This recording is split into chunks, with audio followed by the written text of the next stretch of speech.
এই দেখেন পিছনের দিকে তাকান,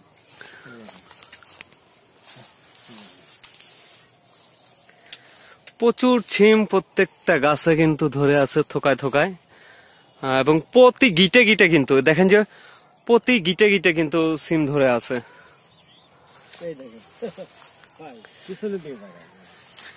এই যে এইখানে দেখেন যে কি পরিমাণের সিম, আলহামদুলিল্লাহ। এবং প্রত্যেকটা গিটে কিন্তু দেখেন যে ফুল আছে, প্রত্যেকটা গিটেই ফুল এবং প্রত্যেকটা গিটে কিন্তু অনেক করে সিম।